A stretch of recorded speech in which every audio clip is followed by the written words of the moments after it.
Hello everyone, I am Amit Bijarnia, your physics teacher at competition.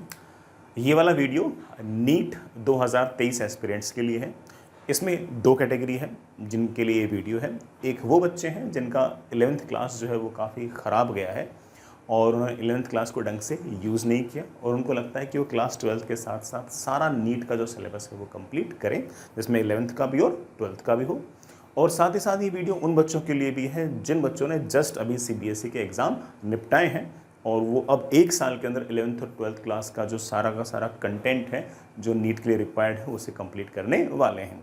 दोनों ही बच्चे जिनका भले ही 11th क्लास वेस्ट रहा हो, ढंग से पढ़ाई ना की हो, और जिन बच्चों ने सिर्फ और सिर्फ 11th 12th class CBSE board या फिर किसी भी स्टेट बोर्ड से पढ़ रखा हो और अब वो एक साल के अंदर सारा का सारा नीट की प्रिपरेशन करना चाहते हो, वो इस बात को ध्यान रखें कि अगर एक साल को हम एफिशिएंटली यूज़ करें, टाइम वेस्ट ना करें, प्रोक्रेस्टिनेशन ना करें, तो एक साल के अंदर नीट का सिलेबस बड़े आराम से इत्मीनान से कंप्लीट किया जा सकता है, बशर्ते ऑफकोर्स हम सारे के सारे हमारे जो पत्ते हैं वो बड़े आराम से इत्मीनान से खेलें और हम टाइम को बिल्कुल भी वेस्ट ना करें। तो चलिए आगे बात करते हैं। अभी जस्ट सीबीएसई के बायो वाले बच्चे के मोस्टली पेपर जो है वो कंक्लूड हुए हैं। बायो वाले जितने भी बच्चे होंगे वो मेरे ख्याल से सारे के सारे नीट एस्पिरेंट्स भी होंगे। उनमें से हो सकता है कुछ बच्चों ने 11th और 12th क्लास के अंदर नीट की प्रिपरेशन की हो और कुछ बच्चों ने हो सकता है कि सोचा हो कि पहले 11th और 12th क्लास को हम बढ़िया से पढ़ लेते हैं और उसके बाद ड्रॉप लेके हम नीट की प्रिपरेशन करेंगे। And it make sense just because कि नीट का जो एग्ज़ाम है वो सारा का सारा एक तरीके से एनसीईआरटी बेस्ड बुक्स पर ही है। इसलिए जिस बच्चे ने 11th और 12th क्लास के अंदर अच्छे से पढ़ाई कर रखी हो, इवन 11th 12th क्लास की भी भले ही नीट की ना कर रखी हो, वो बच्चा भी जस्ट एक साल के ड्रॉप के अंदर अच्छी खासी रैंक निकाल सकता है। इस साल को आप किस तरह से यूज़ करें और किस तरह से आप नीट 2023 के अंदर अच्छे मार्क्स लेके आ सकते हैं, अच्छी रैंक लेकर आ सकते हैं, इस बात में मैंने एक छोटा सा एक स्ट्रेटजी वीडियो बनाया है और मैं इन बातों को डिस्कस करने की कोशिश करूँगा कि जो बच्चा पहली बार ड्रॉप ले रहा है, पहली बार नीट की अगर प्रिपरेशन कर रहा है तो उसे किस किस बातों का ध्यान रखना है। क्योंकि जो सेकंड ड्रॉपर होता है, थर्ड ड्रॉपर होता है, वो तो मतलब ठोकरे खा खा कर, जूते खा कर सीख जाता है, लेकिन जो पहली बार नीट की प्रिपरेशन कर रहा होता है उस बच्चे को हल्की फुल्की दिक्कतें आती हैं। अगर कोई टीचर या फिर कोई उसका गाइड, मेंटर उसको पहले से बता दे कि आप इस तरह की प्रॉब्लम्स फेस करने वाले हो और आपको उनको इस तरीके से फेस करना है, तो हो सकता है कि उनका एक साल बच जाए। तो मैं सिर्फ और सिर्फ यही बातें डिस्कस करूंगा कि आप साल भर किस तरह से पढ़ाई कर सकते हो और हमारा जो चैनल है उसको आप किस तरह से यूज़ कर सकते हो। तो चलिए मुद्दे पे आते हैं। नीट की प्रिपरेशन या फिर किसी भी कॉम्पिटिटिव एग्जाम की प्रिपरेशन करने के लिए ऑफ कोर्स सबसे पहला जो मुद्दा आता है that is lectures, that is the content.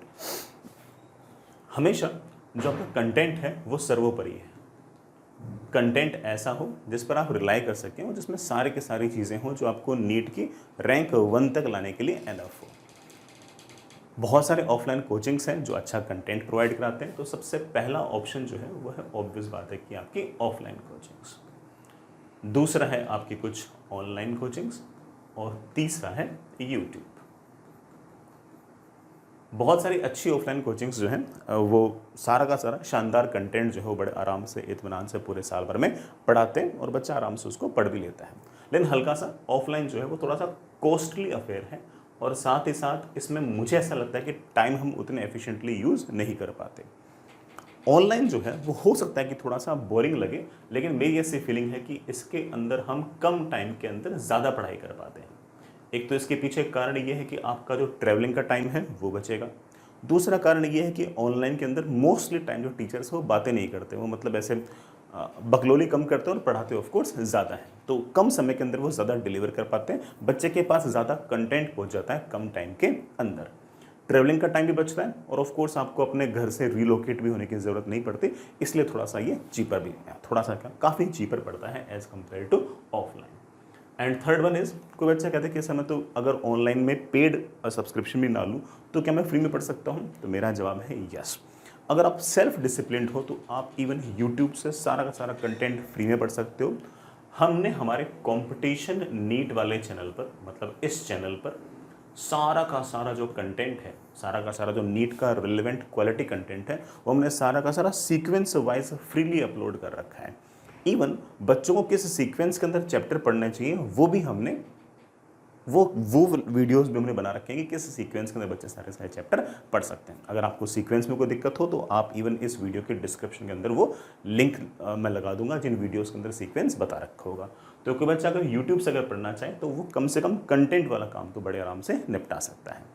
तो मैं कहूँगा कि जो बच्चा सेल्फ डिसिप्लिन है, उसको लगता है कि मुझे बिल्कुल पैसे खर्च करने नहीं है, वो यूट्यूब से भी पढ़ सकता है। जिसको बड़ा सेल्फ डिसिप्लिन का इशू हो वो ऑफलाइन और ऑनलाइन के अंदर अपनी मर्जी के हिसाब से, अपनी ज़रूरतों के हिसाब से कुछ ना कुछ चूज़ कर सकता है। लेकिन मैं ये कहूँगा अगर आप ऑफलाइन जा रहे हो तो बेस्ट में जाएँ, ठीक है। अगर आपके पास बेस्ट वाला ऑप्शन ना हो तो उस केस में मैं कहूँगा कि आप ऑनलाइन में पढ़ें, क्योंकि ऑनलाइन के टीचर्स आपको थोड़े से बेटर मिलेंगे, ठीक है। चलिए नेक्स्ट इज, जब भी हमने कोई लेक्चर पढ़ लिया, जब भी हमने कोई चीज़ सीख ली तो सेकंड स्टेप आता है कि मैं उस पर सवाल करूं। जैसे फॉर एग्जांपल कि लेट से मैंने आज एक्सेलरेटिंग बॉडी पर किस तरह से न्यूटन्स लॉ लगाते हैं वो सीखा। तो सिर्फ और सिर्फ सर ने बताया कि देखो भाई F = ma होता है, ठीक है, और इस सर ने 2 सवाल करा दिए। ऑब्वियस बात है कि उससे मेरा काम नहीं बनेगा, मुझे उस पर खूब सारे सवाल करने पड़ेंगे, खूब सारे सिचुएशंस देखनी पड़ेंगी, क्योंकि हो सकता है कि सर ने सारे के सारे सिचुएशंस ना बताई हो, सर को तो 1.5 घंटे के अंदर सारा सारा काम निपटाना है, ठीक है। तो हो सकता है कि सर ने सारे के सारे सिचुएशन ना बताई हो, मुझे सीखने के लिए ऑब्वियस बात है कि और n नंबर ऑफ क्वेश्चंस करने पड़ेंगे। तो ऐसे केस में हमें खूब सारी प्रैक्टिस करनी पड़ती है, जैसे हमें होमवर्क मिलता है, चाहे ऑफलाइन कोचिंग हो चाहे ऑनलाइन कोचिंग हो, हमारे कंपटीशन के अंदर भी आपको रेगुलरली लगातार होमवर्क मिलता रहता है और आपको सिर्फ और सिर्फ वही होमवर्क करना है। तो ये जो होमवर्क है ये आपको एक स्टडी मटेरियल से मिलेगा। ये स्टडी मटेरियल जो है ये आपके लिए सबसे प्राइम है। आपकी कोचिंग का जो स्टडी मटेरियल है ये नंबर 1 आपकी प्रायोरिटी है, ये तो करना ही करना है। हालांकि मैंने कई बार इस बात को नोटिस किया है कि नीट का जो एग्ज़ाम है वो बहुत ज़्यादा NCERT बेस्ड है, लेकिन ये जो स्टडी मटेरियल है ये जिन टीचर्स ने बनाया है वो ऑब्वियस बात है कि नीट को पढ़ाते पढ़ाते उनको 10-20 साल हो चुके हैं, they also know it very well. तो उन्होंने जो भी NCERT के अंदर बेस्ट चीज़ें थी जिन पर अच्छे सवाल पूछे जा सकते थे वो सारे के सारे एक्सट्रैक्ट करके इन स्टडी मटेरियल के अंदर पहले से ही डाल रखा है। तो ये जो स्टडी मटेरियल है, ये जो आपका कोचिंग का स्टडी मटेरियल है, भले आपकी ऑफलाइन कोचिंग हो चाहे ऑनलाइन कोचिंग हो, वो आपके नंबर 1 प्रायोरिटी होनी चाहिए। हम कंपटीशन में स्टडी मटेरियल आपको डिजिटल फॉर्म में और हार्ड कॉपी में दोनों में देते हैं। हार्ड कॉपी हम पोस्ट के थ्रू आपको आपके एड्रेस पर भेज देते हैं। एक गूगल फॉर्म भरवाते हैं, उसमें आपका एड्रेस वगैरह हम ले लेते हैं। जैसे आप गूगल फॉर्म भरते हो उसके अगले दिन हम हमारी जो इंडियन पोस्ट है उससे आपको कॉपीज डिस्पैच कर देते हैं। लगभग 7-8 दिन के अंदर आपके पास ये आपका स्टडी मटेरियल आपके पास पहुँच जाता है, ठीक है। उस स्टडी मटेरियल के जो टेक्स्ट सॉल्यूशंस हैं वो आप हमारी वेबसाइट पर और ऐप पर देख सकते हो। किसी भी सवाल में अगर आप फंसो तो आप वहाँ से उसको निपटा सकते हो। तो ये जो स्टडी मटेरियल है ये नंबर 1 प्रायोरिटी होगी। नंबर 2 प्रायोरिटी जो होगी बड़ा वो ऑफ कोर्स आपकी NCERT होगी। खास तौर से केमिस्ट्री और बायोलॉजी के अंदर NCERT जो है वो तो आप ऐसा मान के चल सकते हो कि बाइबल, गीता, जो कुछ कहना चाहो वो कह सकते हो, ठीक है। हालांकि फिजिक्स के अंदर भी ऐसा है, बट फिजिक्स की जो NCERT है उसकी लिंगो थोड़ी सी टफ है, उसकी लैंग्वेज थोड़ी सी मतलब इतनी सूदिंग नहीं है, मतलब बच्चों को इतनी पसंद नहीं आती। केमिस्ट्री की और बायो की NCERT बच्चों को पसंद आती है और उसे पढ़कर वो उसे बार बार रीड आउट करके अच्छे खासे नंबर ले आते हैं। लेकिन फिजिक्स वाले में बच्चे अक्सर ऐसा बोलते हैं कि ना सर ना मज़ा नहीं आता, पढ़ते पढ़ते बोर हो जाते हैं। तो ऐसा नहीं कि सिर्फ वो सिर्फ है ना तुम्हारे साथ ही ऐसा हो। जब मैंने पढ़ी थी पहली बार तो मुझे भी काफ़ी हद तक ऐसा ही लगा था। तो मुझे ऐसा लगता है कि बच्चों को थोड़ा रेजिस्टेंस फिजिक्स की NCERT पढ़ने में रहता है। बट फिर भी मैं कहूँगा कि फिजिक्स की NCERT भी कोशिश करें कि आप कम से कम पूरे 1 साल के अंदर 3-4 बार रीड तो करें। बट अगेन मैं कहूँगा कि फिजिक्स का जो आपको स्टडी मटेरियल मिला है उसके अंदर हमने पूरी तरह से कोशिश की है कि जो भी NCERT में अच्छी बात हो वो हम आपको थोड़ा ल्यूसिड मतलब थोड़े से ईजी शब्दों के अंदर आपको समझा सकें। इवन लेक्चर में पढ़ाते वक्त भी हम इस बात का ध्यान रखते हैं कि जो बोरिंग बातें फिजिक्स की NCERT में लिखी हुई है उसको हम बेटर तरीके से आसान शब्दों के अंदर लेक्चर में समझा सकें। तो जो भी NCERT में अच्छी बात है वो हमने किसी न किसी तरीके से, चाहे वो लेक्चर में, चाहे वो स्टडी मटेरियल में, चाहे वो टेस्टिंग में, हमने कहीं ना कहीं उसको बड़े आराम से कवर कर रखा है। So you need not to be worry. But फिर भी मैं कहूँगा कि साल में 2-3 रीडिंग तो फिजिक्स की NCERT की पूरे साल में होनी चाहिए। और केमिस्ट्री और बायोलॉजी को तो जितना रीड करो उतना अच्छा है।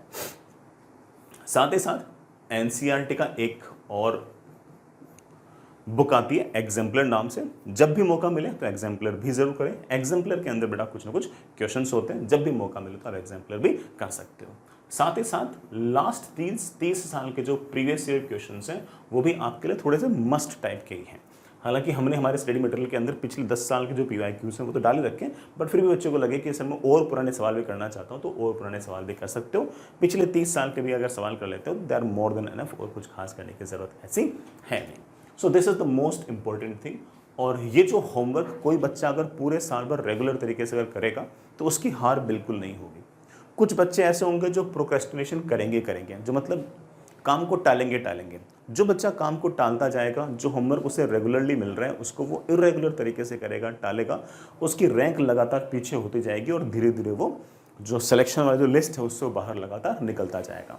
कोई बच्चा ऐसा होगा जो पूरे के पूरे साल भर कंसिस्टेंट रहेगा। जो बच्चा कंसिस्टेंट रहेगा पूरे साल भर, भले कितने उतार चढ़ाव आ जाए, कुछ भी आ जाए, लेकिन वो लगातार अगर पढ़ता रहेगा, लगातार अगर मेहनत करता रहेगा, तो ये तय है कि 12 महीने बाद, 14 महीने बाद जब भी उसका रिजल्ट आएगा तो वो बड़े आराम से अपना सिलेक्शन अच्छे आराम से कर लेगा और हो सकता है कि उसकी रैंक भी काफ़ी अच्छी है। तो कंसिस्टेंसी इज़ द की। और जो बच्चे प्रोक्रेस्टिनेशन करेंगे, काम को टालेंगे, उनका निपटना भी तय है। तो मेन चीज़ यही है कि जो भी आपको होमवर्क मिलता हो वो पत्थर की लकीर है कि वो तो करना ही करना है।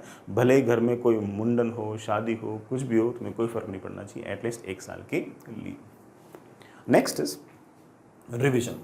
कोई भी चीज़ हमने पढ़ी तो उस टाइम में बढ़िया समझ में आ गई, उसके सवाल किए तो और मज़ा आ गया कि यार देखो मैं तो एकदम ब्रह्मा जी का अवतार हूँ, देखो मैंने बड़े आराम से बातें समझी और मैंने उसमें सवाल कर लिए, तो थोड़ा घमंड आना स्टार्ट हो गया। 2-3 महीने बाद जब मैंने वही सवाल वापस से करने की कोशिश की तो मुझसे सवाल नहीं बन रहे, जस्ट बिकॉज कि मैंने टाइमली इन बातों को रिवाइज नहीं किया। अगर मैंने उन सवालों को या फिर उन फॉर्मूलों को या उन कॉन्सेप्ट्स को सिर्फ और सिर्फ रीड आउट भी अगर कर लिया होता तो मेरा दिमाग बार बार उनको रिकॉल करता रहता और मैं बड़े आराम से काम बना लेता।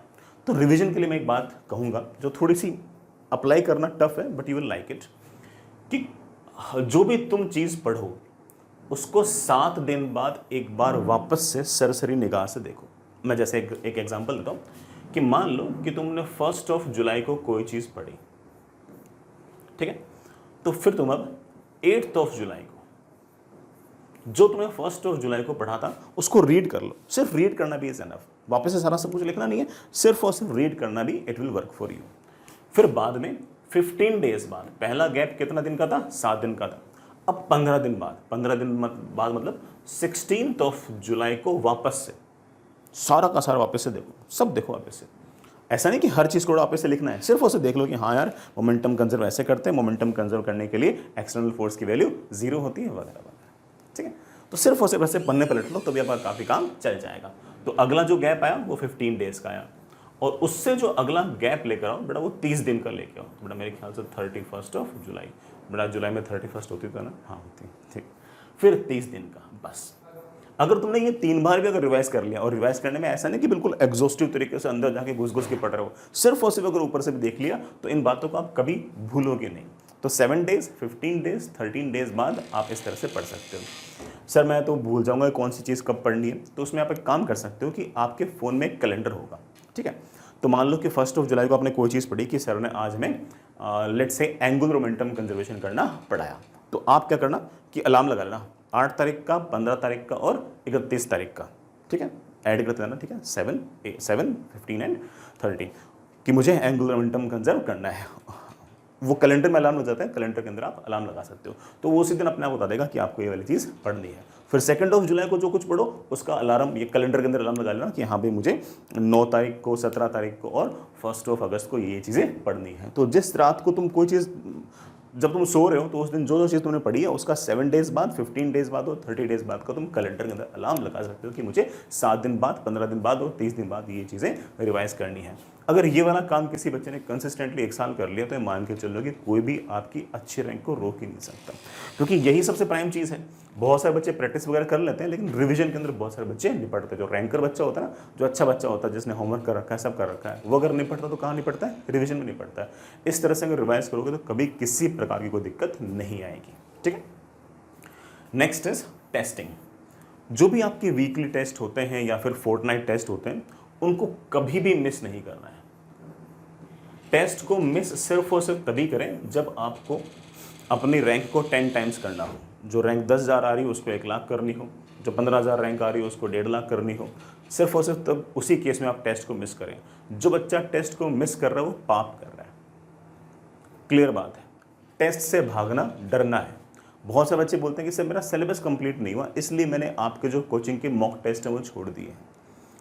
ये सिर्फ और सिर्फ एक तरीके से ना एस्केपिंग मोड में आ चुके हो, तुम सिर्फ उसी चीज़ों से डरना स्टार्ट कर दिया और तुमने भागना स्टार्ट कर दिया। ठीक है, इसकी बजाय कोई बात नहीं, ठीक है, सिलेबस लेट से एक्स है, मैंने 0.8x की अगर पढ़ाई कर रखी है तो 0.8x में कोई अगर सवाल आएगा तो वो कर लूँगा, और 0.2x में से कोई सवाल आएगा तो छोड़ दूंगा। इस एटीट्यूड से अगर कोई इंसान अगर जाता है तो कम से कम उसके एटीट्यूड का पता लगता है कि कम से कम वो किसी प्रॉब्लम से, किसी टफ सिचुएशन से घबराता तो नहीं है, कि वो हर सिचुएशन को कम से कम फेस करने के काबिल तो है।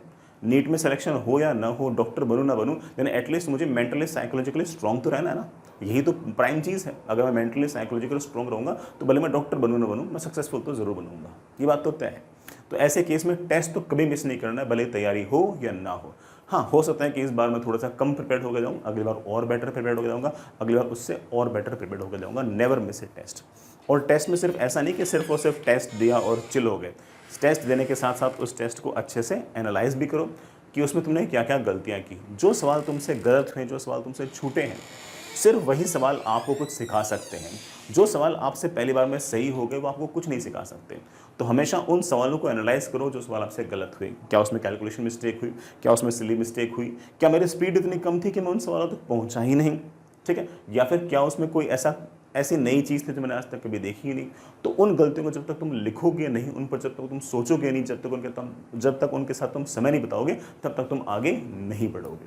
ठीक है, तो ध्यान रखना, टेस्ट देना है और उसको ढंग से एनालाइज करना है। Next is how to handle pressure and stay focused. It is very important कि ना पूरे साल भर पढ़ना, और ऑफ कोर्स तरह तरह का पीयर प्रेशर भी रहता है कि ना बुआ का लड़का IIT चला गया, वो कोई MBBS कर रहा है वगैरह वगैरह, ठीक है ना, ताऊ जी के लड़के ने ये कर लिया, उसने ये कर लिया वगैरह वगैरह, है ना। तो पीयर प्रेशर काफ़ी ज़्यादा बना रहता है। ऐसे केस में मैं कहूँगा कि बहुत ज़्यादा, है ना, ऐसे बहुत ज़्यादा जो एक्सटर्नली आपको जो फीड किया जाता है ना, उससे दूर रहो। इवन सोशल मीडिया से भी दूर रहो, क्योंकि सोशल मीडिया के अंदर मोस्टली जो ना हैप्पी स्टोरीज ज़्यादा होती हैं। यूट्यूब अगर देखने जाओगे, फेसबुक अगर देखने जाओगे, इंस्टा अगर देखने जाओगे, तो हर तरफ हैप्पी स्टोरीज हर तरफ दिखती हैं, है ना। इतनी हैप्पी स्टोरीज होती नहीं एक्चुअल लाइफ के अंदर जितनी हैप्पी स्टोरीज आपको इंस्टाग्राम पे, फेसबुक पे, यूट्यूब पे मिलती हैं। तो थोड़ा सा सोशल मीडिया से अगर दूर रहोगे तो आपको पता लगेगा कि हाँ भाई ठीक है, लोग उतने खुश भी नहीं जितने में दिखाई देते हैं। ठीक है, तो ऐसे केस में हम सिर्फ और सिर्फ अपनी पढ़ाई पर ही ध्यान रखें और बाकी चीज़ों को हम सिर्फ एक कान से और दूसरे कान से निकाल दें। घर वाले कुछ कह रहे हैं, ठीक है, आस पड़ोस के लोग कुछ कह रहे हैं कि यार साल भर हो गया पढ़ते हुए, तेरा कुछ होगा या नहीं होगा वगैरह वगैरह, तो ऐसी बातों में तुम थोड़ा सा कम सोचा करो और लगातार पढ़ते रहा करो, तो ज़्यादा अच्छा कर पाओगे। दूसरी बात मैं एक और कहूँगा कि बच्चे लगातार अपना फोकस लूज़ करते रहते हैं। वो ना एक महीने अच्छा पढ़ते हैं, फिर ख़राब पढ़ते हैं, फिर एक महीने अच्छा पढ़ते हैं, फिर ख़राब पढ़ते हैं, फिर एक महीने अच्छा पढ़ते हैं, फिर ख़राब पढ़ते हैं, और इस तरह से जब वो फोकस लूज़ करते हैं तो वो निपट जाते हैं। निपटना मतलब ऐसा नहीं कि उसकी रैंक 10,000 से 20,000 होगी, निपटना मतलब सीधे उसके 10,000 रैंक से 1 लाख हो जाएगी, सीधी बात है। तो ऐसे केस में ना मैं कहूँगा कि हमेशा शॉर्ट टर्म टारगेट्स बनाओ। फोकस्ड रहने के लिए हमेशा शॉर्ट टर्म टारगेट्स ही बनाएं। इस तरह के लॉन्ग टर्म टारगेट्स बनाओगे कि हाँ भाई मुझे 1 साल बाद क्या कहते हैं कि डॉक्टर बनना है, इससे अच्छा आप ये सोचो कि मुझे 15 दिन बाद जो टेस्ट होना है उसके अंदर मुझे 90% मार्क्स लेने हैं, 85% मार्क्स लेके आने हैं। पिछली बार मेरे 70 थे, मुझे उसको 75 करना है वगैरह वगैरह। अगर तुम शॉर्ट टर्म टारगेट्स बनाओगे तो तुम ज़्यादा फोकस्ड रहोगे। मुझे 1 दिन में इतना काम निपटाना है, मुझे अगले 3 घंटे में ये काम निपटाना है, मुझे अगले 7 दिन में इतना इतना पढ़ना है, मुझे अगले 15 दिन में इतना इतना पढ़ना है, मुझे अगले जो फोर्टनाइट के बाद जो टेस्ट होने हैं उसके अंदर कम से कम क्लास के अंदर 3rd 4th रैंक तो लानी है। अगर ये शॉर्ट टर्म टारगेट्स अगर तुम बनाओगे तो तुम हमेशा थोड़े से ऑन द टोज रहोगे, तुम थोड़े से लगातार भागते रहोगे। अगर तुमने ये सोचा कि नहीं मुझे साल भर बाद के एग्जाम के अंदर डॉक्टर बनना है, तो तुम कहोगे अरे साल भर तो बहुत दूर है, आराम से पढ़ लेंगे, ये कर लेंगे वो कर लेंगे, और फोकस लूज हो जाएगा। और जैसे फोकस लूज होगा तो फिर उसको उस बैकलॉग को कवर करने में सारा साल निकल जाएगा। और बहुत सारे बच्चे ऐसे बोलते हैं कि हाँ हमारा बैकलॉग है, ये है वो है। वो मोस्टली बच्चे वही जिनका फोकस लूज हुआ है। तो कभी भी लॉन्ग टर्म टारगेट्स पर बहुत ज़्यादा काम न करें, शॉर्ट टर्म टारगेट्स बनाएं। 3 घंटे का, 1 दिन का, 1 वीक का, और ऑफकोर्स हर टेस्ट का। टेस्ट मेरे ख्याल से मोस्टली जगह 14 डेज में होते हैं, तो ऑफकोर्स हर 14 डेज का इस तरह के शॉर्ट टर्म टारगेट्स बनाएं। You will remain more happy actually. ठीक है, लास्ट पॉइंट, अपने स्वास्थ्य का, अपने स्वास्थ्य चाहे वो मेंटल हो चाहे फिजिकल हो, दोनों का अच्छा ध्यान रखें। अच्छा खाएं पिएं, नींद लें और खुश रहें। ये सोच के चलें कि जो नीट की प्रिपरेशन है ये तुम्हें हर तरीके से, चाहे तुम्हारा नीट में सिलेक्शन हो या ना हो, तुम डॉक्टर बनो ना बनो, ये तुम्हारे लाइफ के अंदर एक बहुत बड़ा टर्निंग पॉइंट रहेगी। इसके अंदर तुम बहुत कुछ सीखोगे। अगर तुम डॉक्टर बन गए तो कम सीखोगे, और अगर डॉक्टर नहीं बने तो बहुत कुछ सीखोगे। ठीक है, खास तौर से ये सीखोगे कि मक्कारी करने के नतीजे क्या होते हैं, प्रोक्रेस्टिनेशन करने के क्या नतीजे होते हैं, फोकस हटाने के क्या नतीजे होते हैं, सोशल मीडिया पर बहुत ज़्यादा समय बिताने के क्या नतीजे होते हैं, पीयर प्रेशर को दिमाग में बार बार रिपीट करने के क्या नतीजे होते हैं। तो बहुत सारी चीज़ें तो इंसान फेलियर से भी सीखता है। बट मैं फिर भी कहूँगा कि जो बच्चा अगर इस पूरे साल भर के अंदर फिजिकली मेंटली एकदम अपना ध्यान रखता है, अच्छे से सारे के सारे काम करता है, अच्छा खाता पीता है और टाइम को अगर एफिशिएंटली यूज़ करता है, तो उस केस के अंदर 365 दिन is more than enough to get any rank in NEET.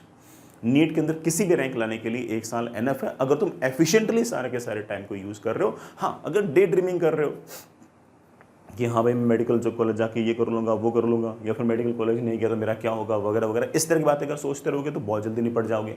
और अगर लगातार कंस्ट्रक्टिव वे के अंदर और बेटर तरीके से अपने अगर काम करते रहोगे तो बहुत अच्छी जगह पहुँच सकते हो, सिर्फ और सिर्फ 1 साल के अंदर। बहुत सारे बच्चे 1 साल के अंदर सारा सारा काम कर सकते हैं, आप भी उनमें से एक हो सकते हैं। हमने भी एक बैच लॉन्च किया है, रिपीटर, मतलब जो 12th पास वाले बच्चे हैं जो पूरे 1 साल के अंदर सारा सारा सिलेबस कंप्लीट करना चाहते हैं, उनके लिए दैट इज़ अविरल 1। इसका टारगेट जो है वो नीट यूजी 2023 है। ये उन बच्चों के लिए जो क्लास 12th पास करने वाले हैं, या फिर कोई बच्चा ऐसा भी हो सकता है कि जो क्लास 12th में आया हो और उसकी क्लास 11th ख़राब हो गई हो, तो उसे ऐसा लगता हो कि यार एक काम करते हैं कि मैं क्लास 12th के साथ साथ इस अविरल बैच को ज्वाइन कर लूँ और सारा सारा सिलेबस 11th और 12th दोनों का ही एक साथ निपटा दूँ। ठीक है, तो ऐसा कर सकता है। बैच स्टार्टिंग डेट जो है वो 9 जून 2022 है। सिलेबस जो एंड होगा वो 10 फरवरी 2023 को होगा। इस टाइम पर सिलेबस एंड होगा, ऐसा नहीं कि आपका और हमारा साथ एंड होगा। आपका और हमारा साथ तो ये मान के चलिए कि जब तक नीट की काउंसलिंग नहीं जाती तब तक लगातार चलता रहेगा। इसके बाद आपके लगातार मॉक टेस्ट, डाउट क्लास वगैरह लगातार चलती ही रहेंगी। लगभग 680 लेक्चर्स होंगे सबके मिला के, फिजिक्स, केमिस्ट्री और बायोलॉजी के। कोर्स की जो फीस है दैट इज़ बड़ा 14,000। क्लास की फ्रिक्वेंसी 6 डेज़ है, 6 दिन क्लास रहेंगी और हर दिन फिजिक्स, केमिस्ट्री, बायो तीनों की ही क्लास लगती रहेंगी। अगर आपको किसी प्रकार कोई डाउट हो तो बड़ा आप इस नंबर पे कॉल कर सकते हो, या फिर अगर आपको बैच को अगर बाय करना हो तो www.competition.com या फिर competitiondigital.com जो है, इस पर आप लॉगिन कर सकते हो। ठीक है, तो ये वेबसाइट भी है और ये ऐप भी है। ऐप भी कंपटीशन के नाम से भी है और कंपटीशन डिजिटल के नाम से भी है। ठीक है, बैच की कोई इन्फॉर्मेशन चाहिए तो भी आपको यहाँ पर मिल जाएगी, और अगर मान लो कि आपको बैच बाय करना हो तो भी आप यहाँ से बाय कर सकते हैं। बैच के बारे में 2-4 इन्फॉर्मेशन और दे दूँ कि आपको हर चैप्टर की प्रैक्टिस शीट्स मिलेंगी। ठीक है, डेली लाइव डाउट क्लास लेंगी जूम के ऊपर। टेलीग्राम पर आपका डाउट सपोर्ट रहेगा 24/7। आपको कोई भी सवाल आता हो टेलीग्राम ग्रुप पर आप पूछ सकते हो। ये दोनों अलग अलग है, जूम क्लास अलग है, टेलीग्राम ग्रुप अलग है।